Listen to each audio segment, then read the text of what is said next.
Well, if you have a choice to meditate upon very beautiful form, his very beautiful face, and nose, eyebrows, and what? Indescribable. Seems better to meditate upon that which is very beautiful and pleasing and merciful. Persons who are envious have a different opinion.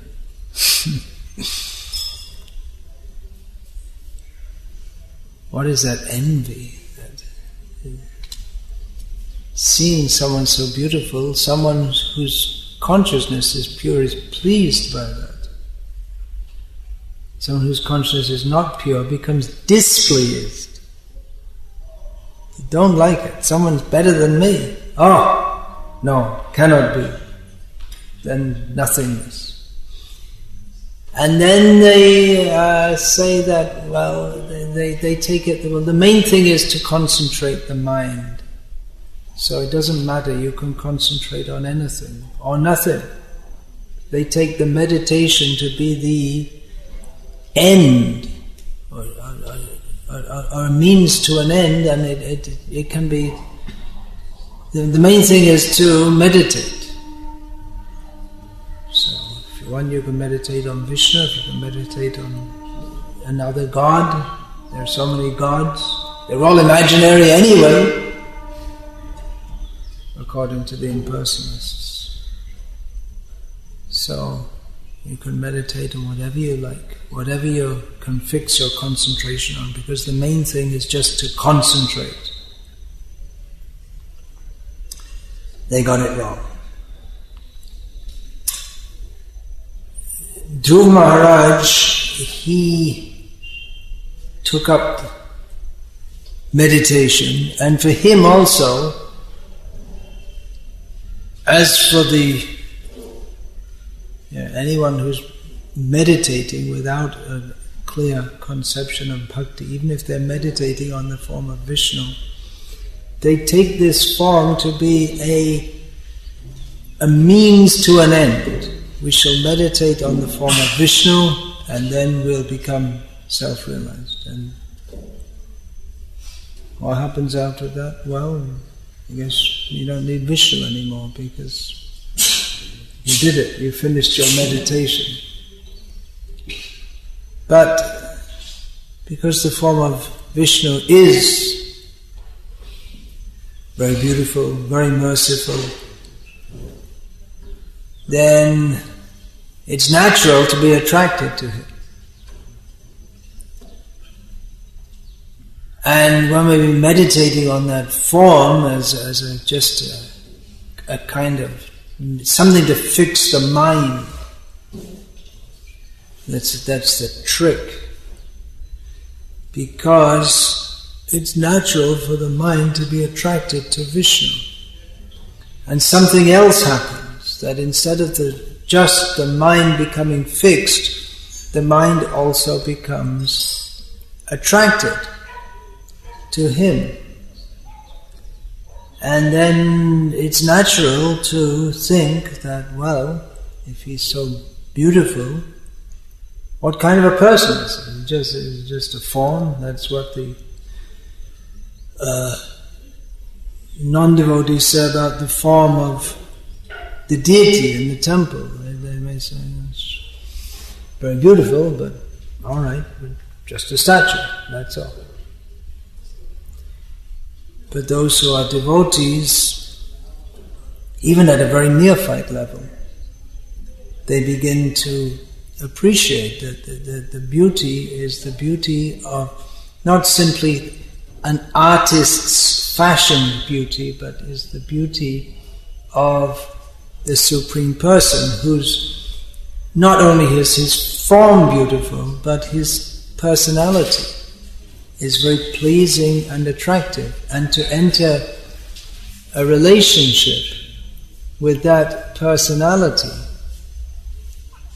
that is bhakti.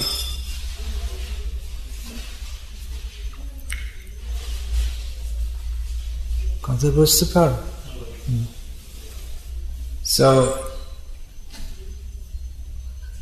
the meditation on the form of the Lord naturally gives impetus to bhakti, which is the natural function of the soul.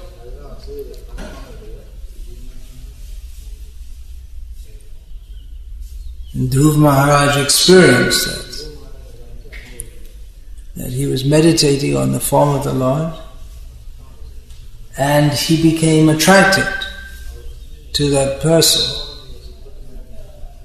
And even persons who have actually a much higher aspiration than Dhruv Maharaj, the idea of liberation from this material world or impersonal Brahman or realization, that is a much higher aspiration. Dhruv Maharaj thought of the biggest and best thing he could get, but he was still not on a very high level because his aspiration was only for something material.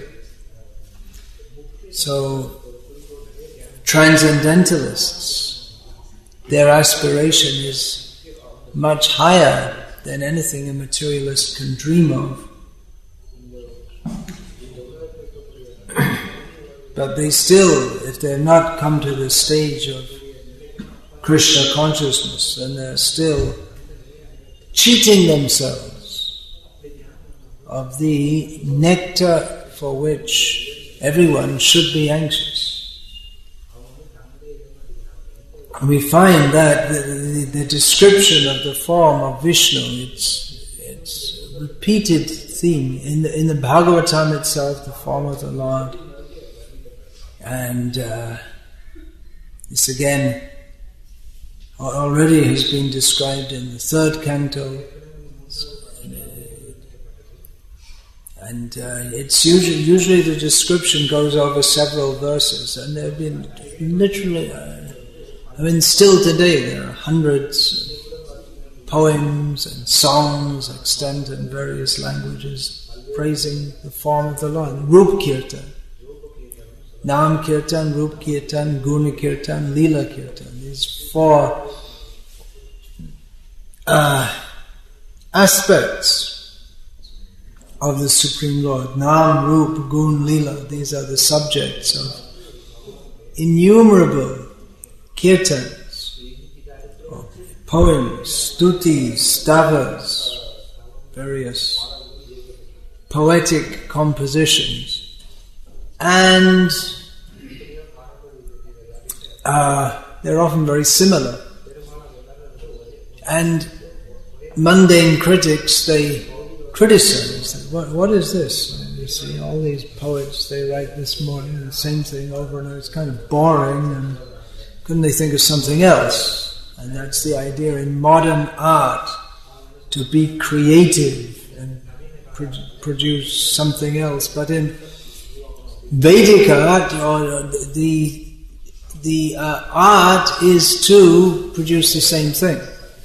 Produce a deity of Krishna. You don't think, let's make a different Krishna. Let's make a different form. Or the artist, if he reproduces the same form, that is his perfection. Of course, Krishna is always new and fresh at every moment. So it won't be exactly the same, and Krishna is perceived by different persons because every person is different. So they perceive him in a somewhat different way. So it's not that the poems are exactly the same, but they have a lot of similarity. And people may think, that's very boring, but for the devotees it's not boring. Again and again they like to hear about the form of Krishna, because that form, meditating on that form or hearing about that form, is eternally pleasing. Hearing about the pastimes of Krishna is eternally pleasing.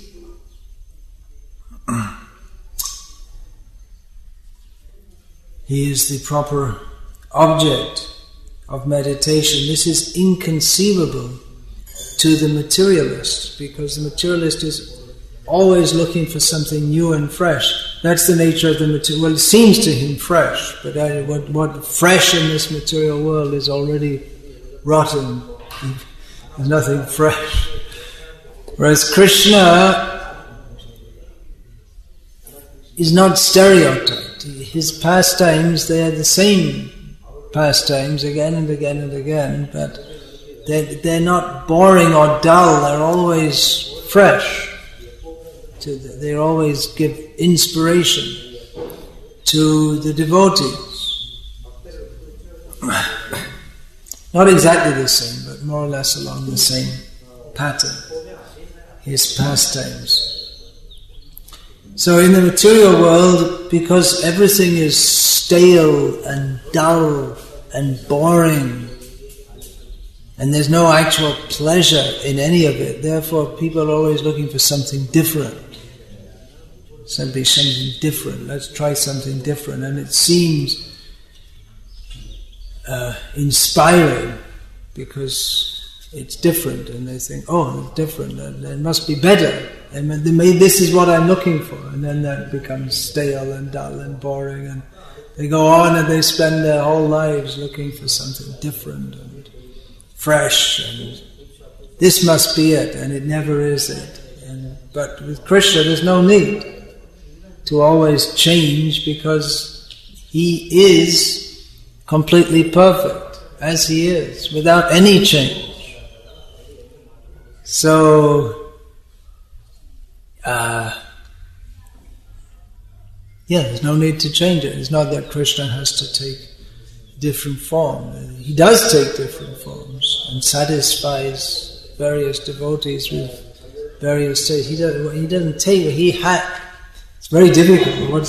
What language to use to describe Krishna? If you say he takes different forms, no, he doesn't take different forms. The forms are always existing. If we say he has different forms, that suggests that the forms are different from him. We can only say he is different forms, or he manifests different forms, which are all very pleasing to his devotees. And different devotees are attracted to different forms of the Lord, and all the forms they have different pastimes. The form of Varahadev is exactly suitable for his pastimes. That wouldn't be very suitable for Gopi Lila, Varaha, but it's very suitable for Varaha Lila. Nor is the form of Krishna in the forest of Vrindavan very suitable for Varaha Lila. Nor does Hanuman. He knows that Rama, Srinathe Janakinathe, Abheda Paramatmane, Tatapi Mama Sarvasvam Rama Kamala Lochanaha. He knows that my Rama, lotus-eyed Rama, he is non-different. Janakinath, the Lord of Rama, is non-different from Vishnu Narayan, the Lord of Shri. But still, he says, as far as I'm concerned, my Lord is Rama. He's my Lord. So everyone feels, the pure devotee, they feel that this is my Lord. Here is Mother Yashoda, my Krishna, and Radharani, my Krishna. Hanuman, my Rama. So that same person who is the same, and the same form is described, but every devotee has their own individual, unique relationship which they enjoy with him.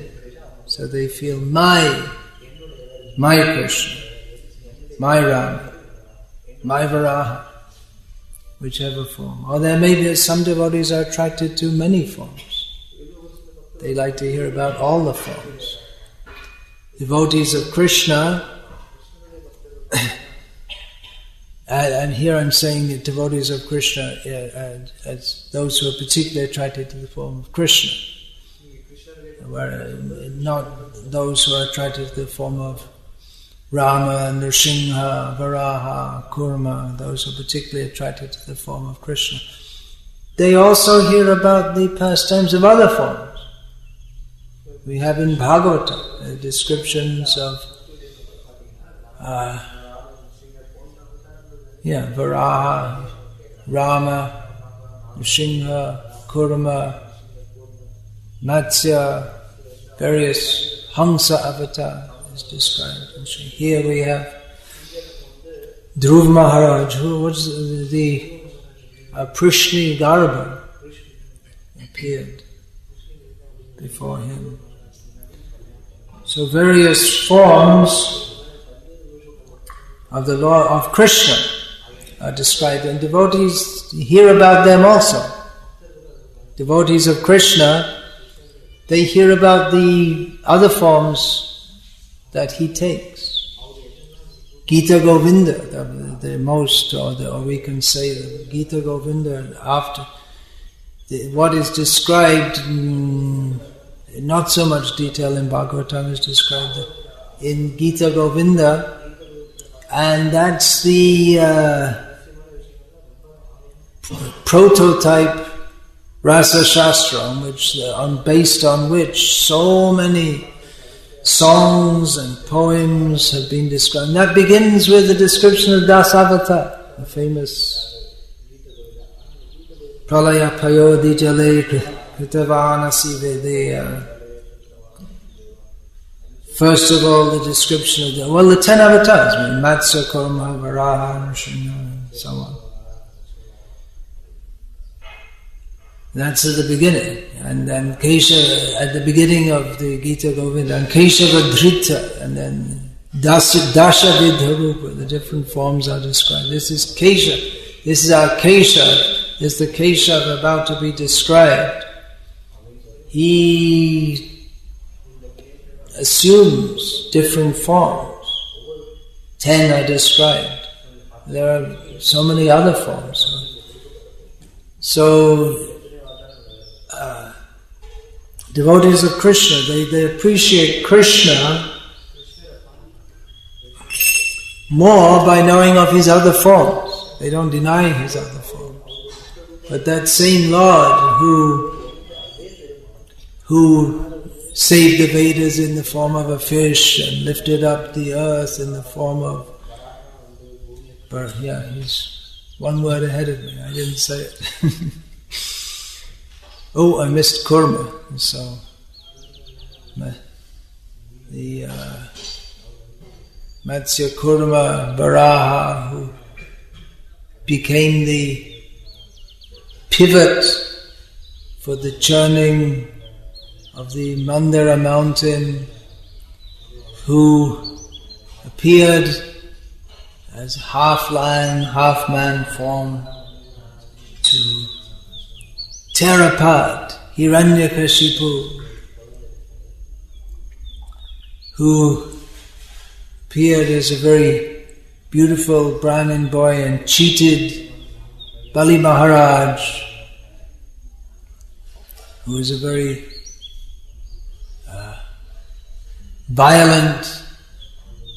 violently killed all the Kshatriyas, the misbehaved Kshatriyas, and who punished the 10-headed Ravana and offered his heads to the 10 heads to the 10 directions.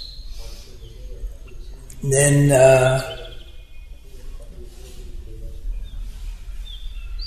there's a controversy. Who's next? Who's next? Depends which sampradaya you're from. What do you say? Wait a minute, the Madhvas don't say that.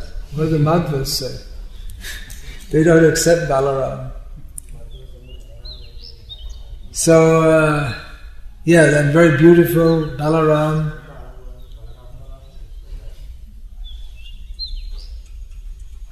Or Krishna, some say Krishna. Or some say Balaram and Krishna, and they leave out Buddha. Anyway, Jayadev says, in our Sampradaya, Balaram and Buddha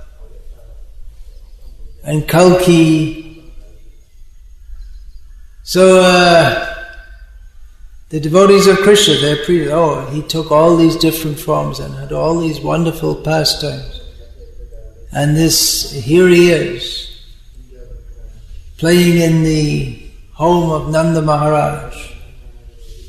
That same Lord who is competent to save the Vedas and destroy Rama and perform cosmic pastimes, going from heavenly planets to Sutala and as Vaman and covering the whole universe. That same Krishna, the elderly gopi, Mother Yashoda, the elderly gopis, they're clapping their hands and he's dancing, little baby. So they appreciate more that how wonderful is our Krishna, that he's so great, but the greatest of his greatness is that he's become subordinate to his devotees. And you say, wait a minute, that doesn't make sense. If he's great, how can he be subordinate? That means someone's greater than him. That's right! That's right, someone's greater than him. Mother Yashoda's greater than him. Well, then he can't be God. Yes, he is God. He is God.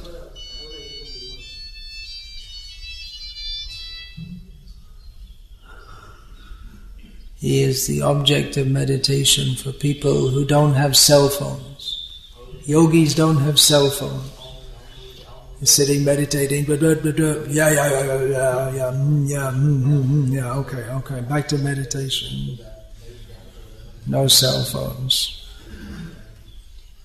So here we're supposed to be meditating on Krishna, so no cell phones. You can have your cell phone afterwards. Now we have to meditate on the form of Krishna. At least our mad mind has got so many topics. Shota Vyadini Rajendra Rinang Santi Sahasrasha. Sahasrasha means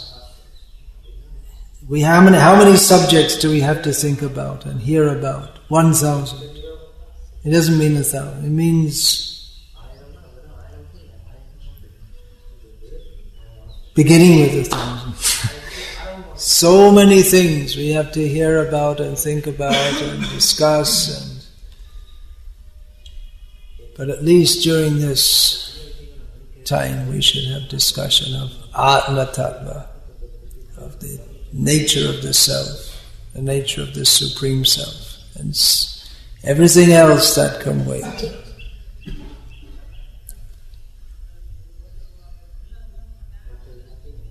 And then, so cell phones can be turned off during class, at least during this time. All the rest of the time we're thinking about, talking about, discussing all kinds of things, but at least during this class time we should have some concentration. Try to concentrate on Krishna. We don't even try if we think that I have something more important than... We're not going to achieve what Dhruv Maharaj achieved. He was meditating, he was fixed in meditation. His meditation was successful. He was completely fixed on the form of Krishna. So that's what we're trying to achieve, is to be fixed on Krishna. We might find it boring this way. Sukhapolam, sunasam, subhuvam. I've heard it so many times. Beautiful forehead and what else? The nose. Anyway, to us it may seem kind of boring, just, alright, well, okay, nice nose. But the pure devotees, they're completely entranced by these descriptions. That's why they write so. You may think, well, why write another one? There's already so many poems about the form of the Lord, about the same. It's the same pastimes. As I was saying, the Gita Govinda is like the prototypal Leela Kirtan, and then so many have been written, more or less telling the same story, without much difference. Then why don't you do something original? Why the same thing over and over and over again? Because the devotees are just, for them it's just bliss. They're completely absorbed in it. They're completely entranced by it. And for them, they're just, something came to me, I have to write something. Yes, no, not I have to write something. It just comes in their mind. We may think it's just something the same, but to them it's just another nuance on the subject which has completely absorbed their consciousness. To us, like I say, it may seem boring, but for them it's ever fresh. Did you hear what Krishna did when he went to the forest and his friends were stealing his lunch pack and they were calling in the wells, calling out sounds, and they would dance with Krishna and play on their flutes and make funny noises, and they'd get tired and they'd lie down and they'd massage Krishna. Pure devotees are very happy to hear this again and again and again. And for other people, boring. They're not even boring. It's not even the first time interesting. Boring means when you've heard it you hear something more than once, like a novel. You read a novel and then you throw it away, or you sell it to the second-hand bookshop or whatever, because even if you thought it was good the first time, you don't want to read it another time because you already know the story, and then there's no more. The interest comes from not knowing what the story is. But in Krishna Leela, the interest comes from knowing what it is. It's different because it's by its very nature attractive. Whereas in the material world, materialistic stories, they're full of fear and tension and hope, and you're always wondering what's going to happen. In the material world, you're trying to avoid some difficult situation, so you hear some story, become absorbed in how some imaginary person is trying to avoid some imaginary difficulty, and then in the imagination of the novelist, he actually escapes it, and then so you become absorbed in this imagination. But Krishna Lila is reality, and even though the pastimes are not from the literary standpoint, they might not be very interesting. I mean, it's not just like, for instance, killing Bakasura. It's not really a great story. It's not going to win some prize. There was a big, some demon assumed the form of a baka, a stork, this bird with a long beak, and opened it up.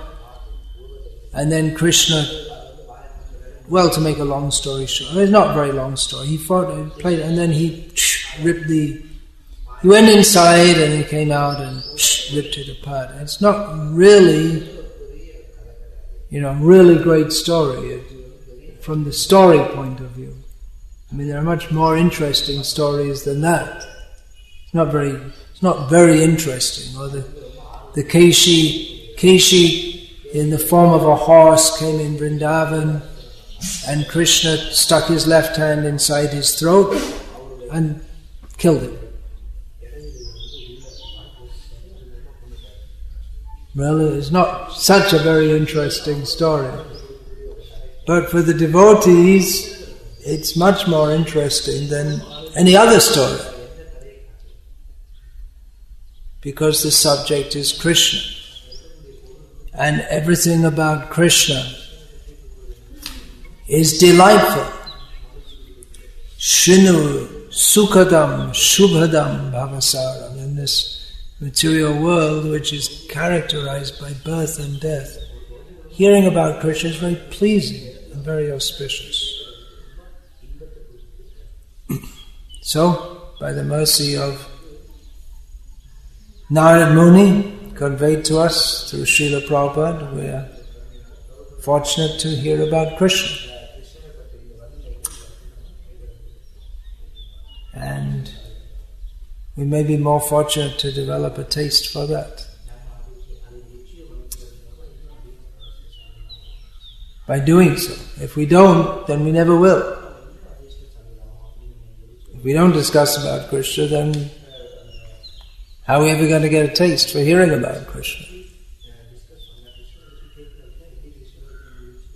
And if we do, then we will get a taste for hearing about Krishna. That's the nature of Krishna. He is attractive. That's what his name means, and it's not just a name. As we may give a child a name, Padmalochan in Bengali, there's a saying, what is that? Kana chale naam ki Padmalochan. The child gets born, one eye blind, and they call him lotus-eyed. It's wishful thinking. He's not lotus-eyed, he's blind-eyed. But with Krishna, he's not just his name is, there are so many people called Padmalochan, but he's actually Padmalochan, actually lotus-eyed.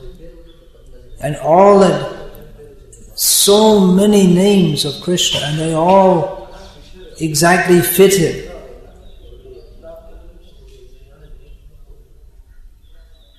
That's why we say every name is a name of Krishna, and at least every good name. Because anything good, that has its origin in Krishna. He is the reservoir of everything. Good, pleasing. So there are unlimited names for Krishna, and devotees, you could say they make up names for Krishna, or they discover names for Krishna. Actually, Krishna is not different from his names because those qualities are already there in him. They're not, we say in him, but those qualities are inherent in him, they're intrinsic from him, non-different from him. So devotees, they make up, not exactly make up, but they bring out names of Krishna which might not have been known before in human society. We find in Bhagavatam, there's so many descriptions of Krishna which can be taken as names of Krishna. This Vallabhacharya, he took out from Bhagavatam all names of Krishna. This is like a small booklet, because so many descriptions are there of Krishna, and each time there's a name given, it's a name. Each description becomes a name of Krishna.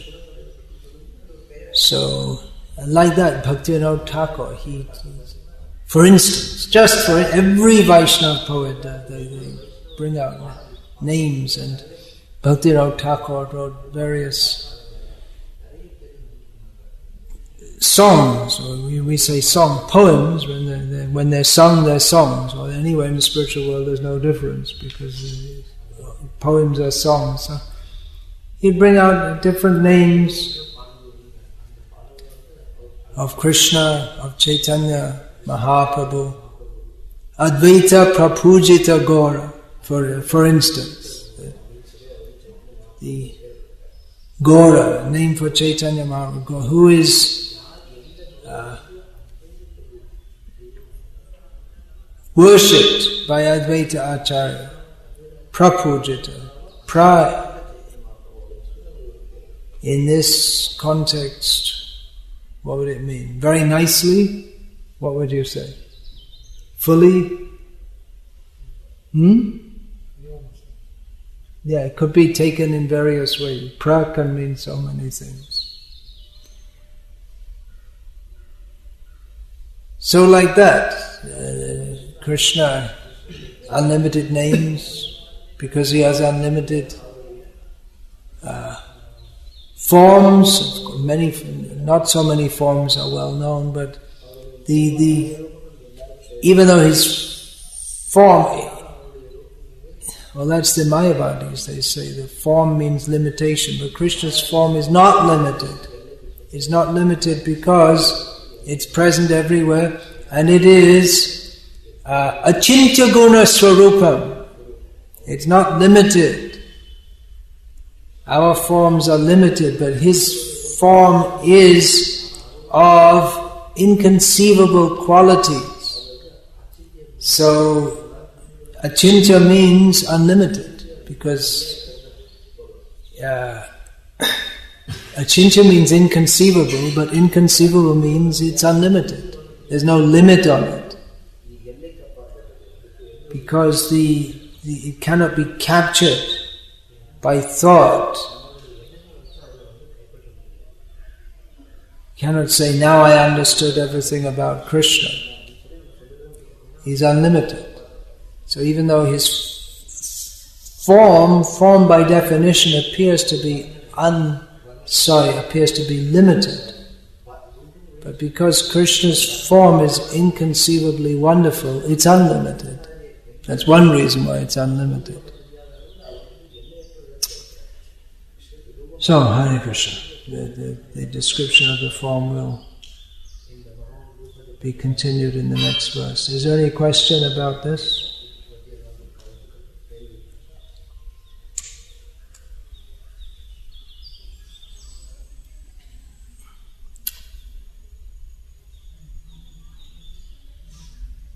There's a question. Hare Krishna, Hare Krishna, Krishna Krishna, Hare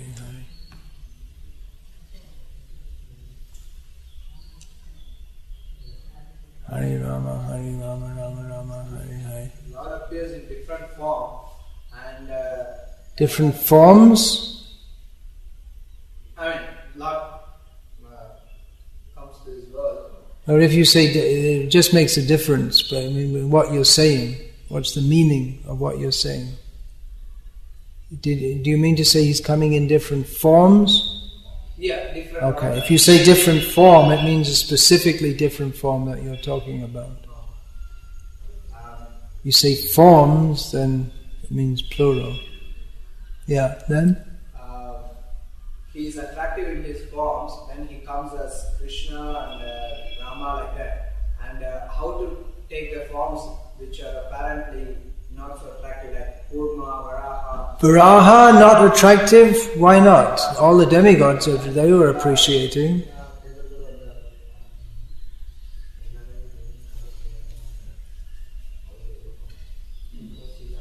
And you can go to this Srikakulam. There's the form of the Kurma avatar, and those devotees who are worshipping, they find him attractive. So, beauty is in the eye of the beholder. If we're not attracted, that's our misfortune. Form of Vishnu is always attractive. The form of Varaha is not that of some horrible pig. For that matter, the form of Krishna is not that of a man either. When you say Krishna, Krishna is not some blood and stool and mucus, bone-filled bag that we call a man in this world. That the forms of blood and mucus and pus filled in some skin bag that makes a human man is only a perverted reflection of the transcendentally beautiful body of Krishna.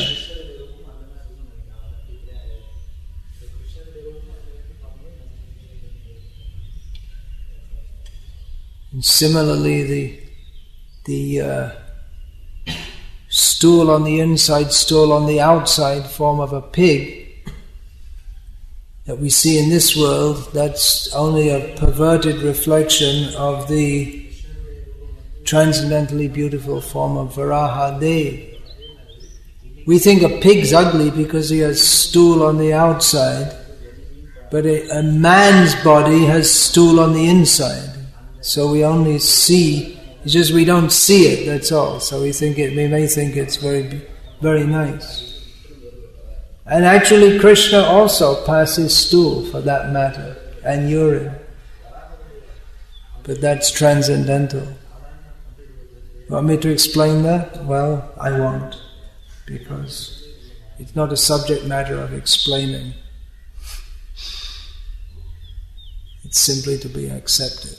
There's no mathematical formula to explain Krishna, or no logical formula to explain Krishna. That's why the atheists are convinced that belief in God is foolish, because it can't be understood by logic, can't be understood by the mind. And that's the same reason why the devotees accept Him.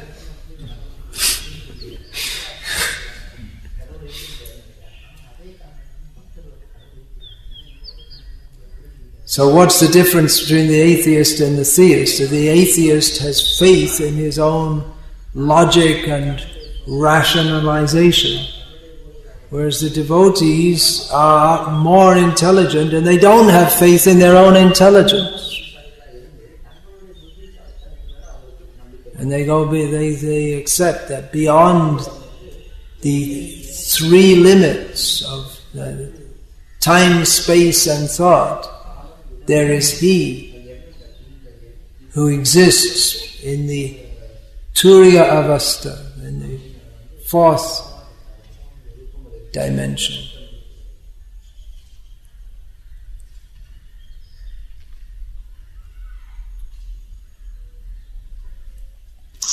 Hare Krishna, Krishna Krishna, Hare Hare, Hare Rama,